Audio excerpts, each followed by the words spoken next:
Welcome to the 10 Commandments. In this presentation, I will cover the 10 Commandments, which are allegedly humanity's structural objective moral law. These commandments are commonly found near every political courthouse in the United States of America and many other various government facilities. The 10 Commandments can be found in the Holy Bible in the book of Exodus chapter 20. The first commandment is, "Thou shalt not have no other gods before me." The first thing that comes to my mind in this commandment is how many gods are there? God repeats this many times throughout the Bible, which only reveals his insecurity and jealousy quite bluntly. In one verse, God explicitly asserts he's jealous. It seems like God resembles that of an attention-seeking woman whom you are dating that doesn't want you to talk to any other woman or have a connection to any other woman. During this time in history, most civilizations were polytheists, i.e. the Egyptians, or believed there were multiple gods usually assembled into a pantheon of gods and goddesses, along with their own religions and rituals. Polytheism was a typical form of religion during the Bronze Age, and especially ancient Greek and Roman. Important polytheistic religions practiced today include Hinduism and Chinese tradition religion.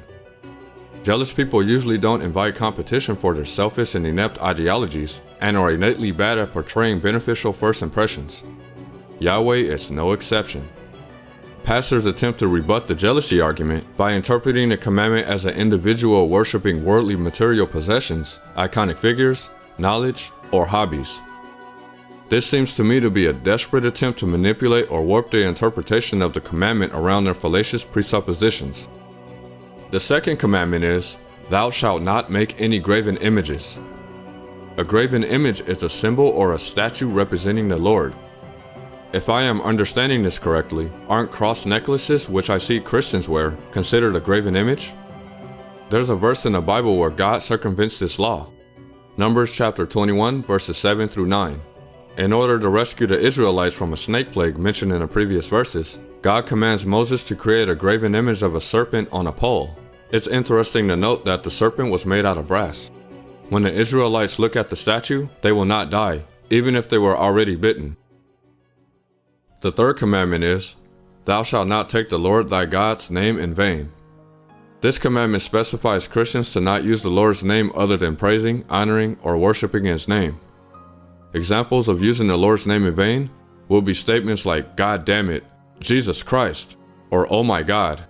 How in any way is this commandment valuable to our objective moral standards? The fourth commandment is, "Remember the Sabbath day and keep it holy." The omnipotent, mega-galactic alleged author of the universe got weary after creating all the billions of planets, stars, and galaxies that he rested on the seventh day. This commandment implies that we give this insecure God even more attention by devoting an entire day to worship him, to boast his insecure, egocentric mind further. Leviticus chapter 23 verse 30, God says, "Whatsoever soul it be that doeth any work in that same day, the same soul I will destroy from among his people." Numbers 15 chapter 32 says, "And while the children of Israel were in the wilderness, they found a man that gathered sticks upon the Sabbath day. And they that found him gathering sticks brought him to Moses and Aaron, and unto all the congregation, and they put him in ward, because it was not declared what they should do to him. And the Lord said unto Moses, The man shall be surely put to death. All the congregation shall stone him with stones without the camp. And all the congregation brought him without the camp, and stoned him with stones, and he died, as the Lord commanded Moses." Next we have, "Honor thy father and thy mother." Finally, something good. If you haven't seen my first Bronze Age immorality presentation, there's a verse from Jesus Christ in Luke chapter 14:26, which explicitly commands you to hate your family. There's another verse in Matthew chapter 10 verses 34 through 37, which I will read to you.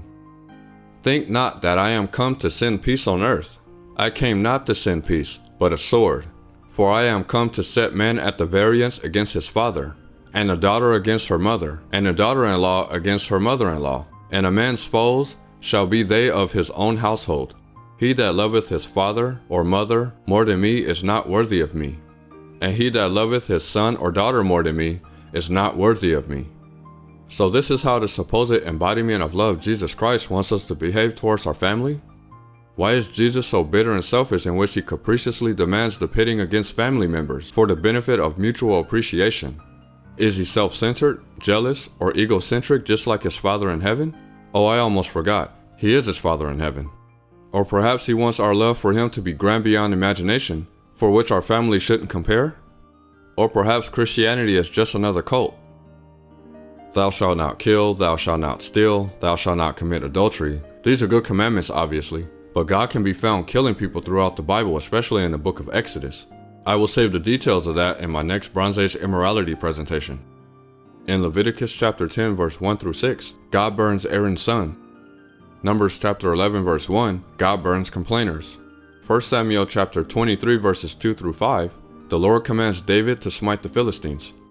Anyone who read the Old Testament in full would and should know not to obtain their moral compass from it. For those that follow the New Testament, the doctrine contained within it is equally absurd. God's redemption for the origin of sin goes as follows.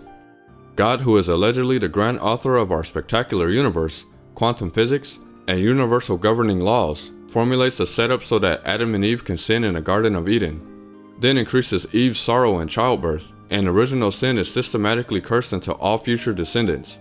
Then a megagalactic supergenius divines a plan to forgive us and himself by impregnating a woman with himself who is also his son at the same time.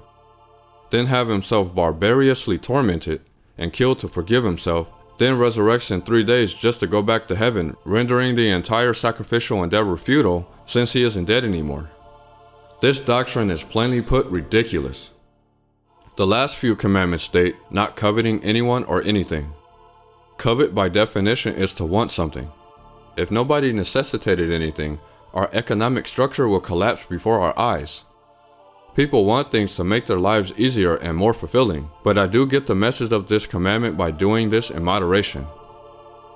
In conclusion, we're often told that there was no one who taught like Jesus Christ, and he was the only one unique to his wisdom. His teachings actually came from other mere wise men and religious cultures which predate him. The doctrine of mean 13 written around 500 BCE, Confucius said, "What you do not want others to do to you, do not do to others." Isocrates, not to be mistaken with Socrates, around 375 BCE said, "Do not do to others what will anger you if done to you by others." The Hindu Mahabharata, around 115 BCE said, "This is the sum of all of righteousness. Deal with others as thou wouldst thyself be dealt by." Sounds almost identical to what the unique teacher Jesus Christ taught, doesn't it? In his alleged Sermon on the Mount, Jesus taught the famous maxim about loving your enemies and turning the other cheek. However, once more we find he was merely taking his cue from those infernal pagan philosophies and religions. Tao Te Ching 49 states, "I treat those who are good with goodness, and I also treat those who are not good with goodness. Or I am honest with those who are honest, and I am also honest with those who are dishonest." The Buddhist text from Dhammapada 223 states, "Conquer anger by love, conquer evil by good, conquer the stingy by giving, conquer the liar by truth." Hindu wisdom from Mahayana Udakanda 115 states, "A superior being does not render evil from evil, or one should never harm the wicked or the good or the even criminals meriting death." The next time any religious cultists claim a unique morality based on the Bible, this easily demolishes their silly myths. The alleged absolute moral law they claim sovereignty over is the same as what we follow. However, we have another nail to close the coffin regarding their mindset. They have to cite an external moral code from their ancient text to justify their behavior, whereas we do not. Why? Simply stated, they try to behave morally because they have to. We try to behave morally because we want to. Thanks for watching the 10 Commandments. Please leave a comment if you have any questions about moral philosophy. Subscribe to my channel if you would like to see any more of my presentations.